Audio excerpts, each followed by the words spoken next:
Bonjour à toutes et à tous, vous écoutez Cinécast. Salut Thibaut. Salut Guillaume. Cinécast, c'est le podcast qui chaque semaine vous recommande des films à voir au cinéma, en streaming ou VOD.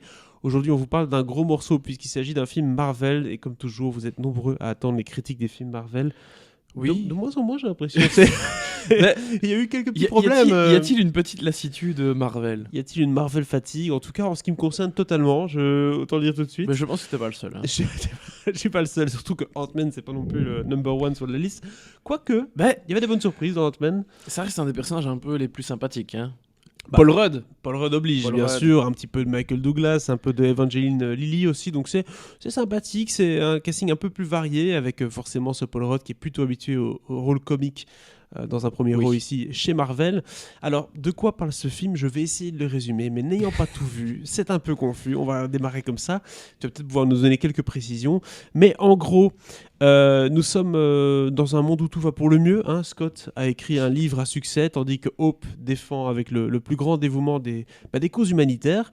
Et leur famille, Janet Van Dyne et Hank Pym, qui sont les parents de Hope, et Cassie, la fille de Scott, vous suivez toujours, font partie de leur quotidien. La petite famille va bien. Tout va bien. Point. Tout y va bien. Sauf que Cassie, elle partage la passion de sa nouvelle famille pour la science, la technologie. Elle va s'intéresser forcément au domaine quantique. C'est souvent le début des problèmes, ça, quand même. Quand Ouais, déjà quand tu commences à fricoter avec ce genre de choses, voilà. Ça va pas bien se passer. Prends ton magazine Science et Vie, va t'installer dans un coin. Voilà. Ouais, le problème c'est qu'elle a un peu dépassé le stade Science et Vie, tu vois. Voilà, donc du coup, curiosité va entraîner une odyssée imprévue, sans retour dans un vaste monde subatomique, s'il vous plaît, vous êtes toujours là. Un endroit mystérieux où vont se rencontrer des énergies étranges, des nouvelles créatures, une société en crise, un maître du temps impitoyable. Honnêtement, tu m'as perdu. Hein. Oui, ben moi aussi, je me suis perdu en le lisant, donc je propose qu'on regarde tout de suite un extrait de cette bande-annonce qui m'a l'air magnifique. You're an interesting man, Scott Lang. You're an Avenger. You have a daughter. But you've lost a lot of time, like me. We can help each other with that.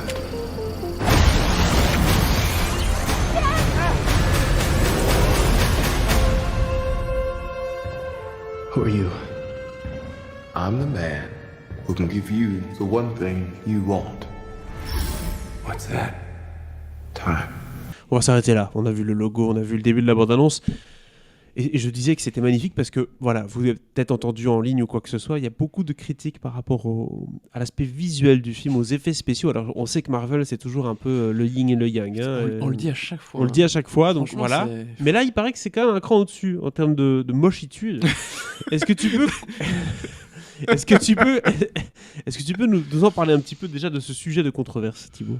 Que c'est moche? Oui. Je te confirme que c'est très moche. Parce que sur la conduite, t'as quand même écrit c'est moche avec beaucoup de O.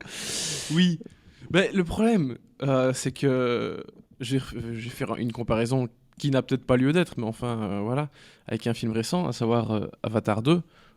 Oui, bon, là tu compares. Mais mais c'est comme ça. Les prunes ne sont pas des poires. Où ils ont mis l'argent où il fallait, où ils ont pris le temps de faire ce qu'il fallait. Oui. Et un film où ils n'ont pas mis l'argent où il fallait et où ils mettent la pression sur les petits animateurs d'effets spéciaux qui font aussi bien qu'ils le peuvent avec le temps et l'argent qu'on leur donne. Yallah. À savoir pas grand-chose, enfin des clopinettes quoi. Oui, tout à fait. Donc ils te font un truc... c'est pas évident. Alors pourquoi c'est pas évident? Parce que tout se passe dans ce monde quantique et que donc il faut tout créer de A à Z. Beaucoup. Et que tu vois des effets spéciaux qui ressortent. C'est pas très beau, tu vois des fonds verts partout. Donc un environnement à 100% numérique. Quoi. Ça a été tourné dans si le studio 4. Ouais, c'est ça. Donc il n'y a vraiment aucun plan où tu te dis ah tiens ça respire un peu, t'as que du numérique. Voilà. Je pense qu'ils n'ont même pas utilisé leur fameux studio avec l'écran derrière. Donc j'oublie toujours le nom de ce truc. Moi non plus, mais je vois très bien. Qui est dans le clip d'Orelsan par exemple. les écrans. Mais maintenant ils ont fait ce genre de studio, ils ont construit ce genre de studio un peu partout dans le monde. Hein. Il y en a, t'en trouves partout. Enfin partout. Oui, t'en trouves en Belgique, en France. Oui, mais voilà. Disney travaille beaucoup avec ce genre de studio. Mais oui, Mandalorian, etc. Oui, exactement. C'est avec Mandalorian qu'ils ont mis ça sur pied.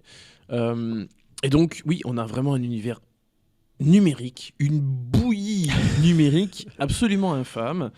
Et donc c'est vraiment pour moi le gros point négatif du film. Enfin, il y en a d'autres. des points négatifs, mais il y a un petit peu de positif quand même aussi, ne vous inquiétez Allez, pas. allons-y, alors essayons de récupérer le poisson.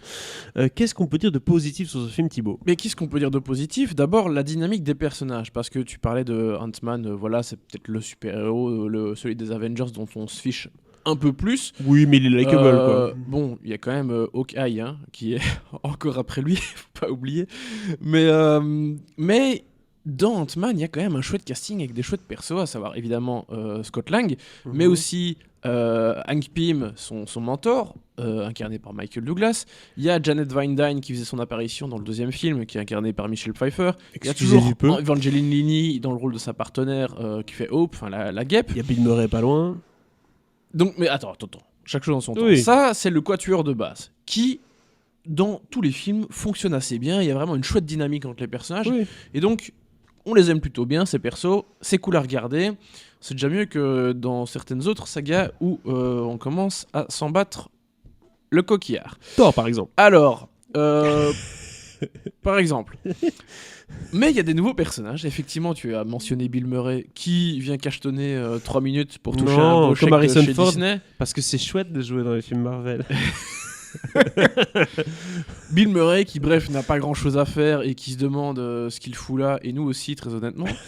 Donc, oublions Bill Murray. Par contre, il y a le personnage de Cassie Lang, donc la fille de Scott Lang, qui est jouée par une actrice différente dans chaque film parce que la fille, elle grandit. Enfin, elles grandissent en l'occurrence. Et ici, c'est Catherine Newton.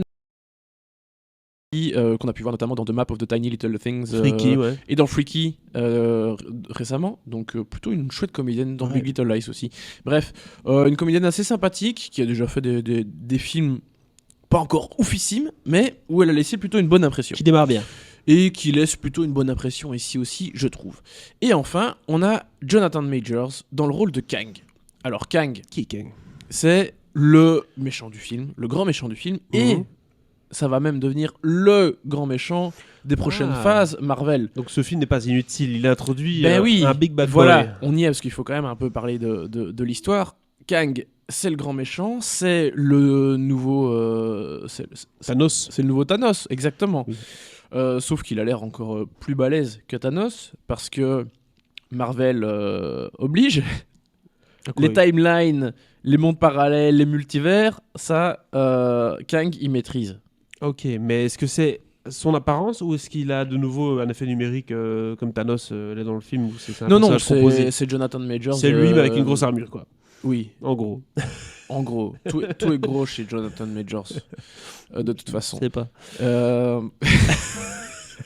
Donc, lui est au top. On aime ça beaucoup Jonathan Majors. Ouais. Notamment dans Dévotion, qui est sorti chez nous en Belgique et au cinéma fin décembre. Je pense que ça doit débarquer maintenant en VOD en France. Donc, je en profite truc pour avec les avions, en reparler. ça. Oui, Ouais, avec John Powell. Non, pas John Powell. Colin Non, Powell. Alors non, pas le, Non. pas le bon Powell non plus. Et là, on a perdu les moins de 30 ans. Oui, là c'est sûr.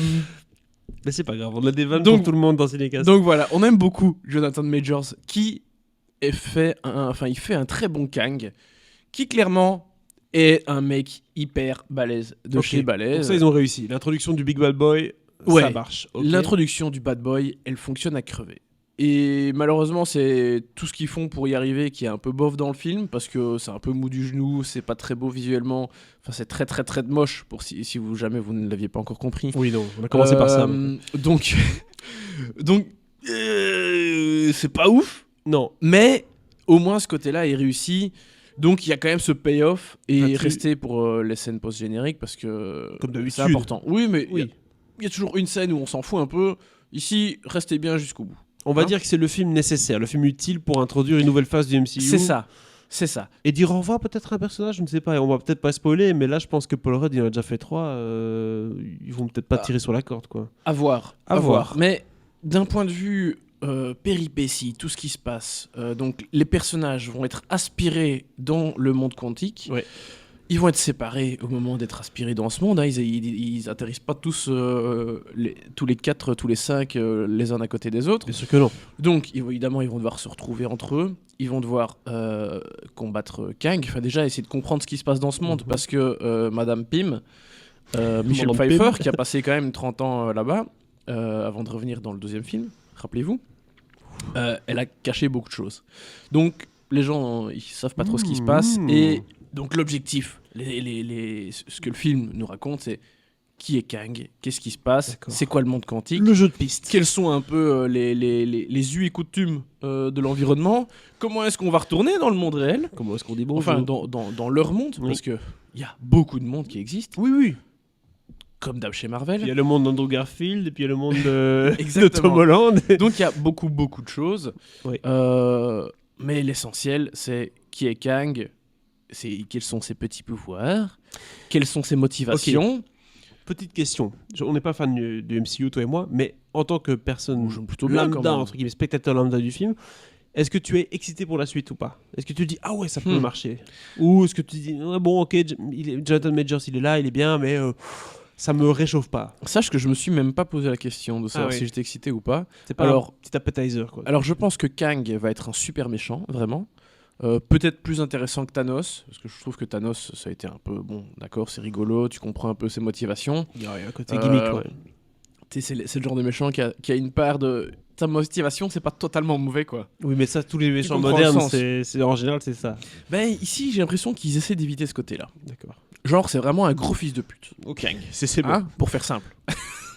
Et c'est pas plus mal aussi de faire ce genre de De temps en choses. temps, ça fait le Mais bien. voilà, en tout cas, de par son interprétation, de par ce que le personnage a raconté, je pense que Kang est vraiment la grande bonne idée de ces nouvelles phases Marvel. De la dire, est-ce que je suis excité pour la suite? J'en sais rien. Parce que très honnêtement, je pense qu'il y a vraiment, oui, une Marvel fatigue. Oui. On commence à en avoir un peu marre. On est content de voir des choses différentes de Surtout- temps en temps. Il y a eu quelques tentatives un peu ratées. Mais oui. Eternals, etc., qui étaient pas Ben, fous. au moins c'était différent, tu Ouais, vois, ouais, et c'est ce qu'on relève au final de ces films qui... Voilà, on n'est plus dans Iron Man 4, Thor 75 et tout ça. Donc voilà, on a l'impression d'avoir des choses différentes, mais toujours un peu dans les mêmes carcans et avec la même bouillie visuelle. Ouais. Donc, mi-figue, mi-raisin Marvel depuis un moment. Donc, moyennement excité pour la suite. Très bien, Voilà. on va s'arrêter là. Quelle est la note que tu donnes à ce film, Thibaut, du coup? Mais quand même 2, Mhm. parce qu'on ne s'ennuie pas pour autant, même s'il y a des petits coups de mou, et voilà. Mais c'est ok. Ok, c'est passable.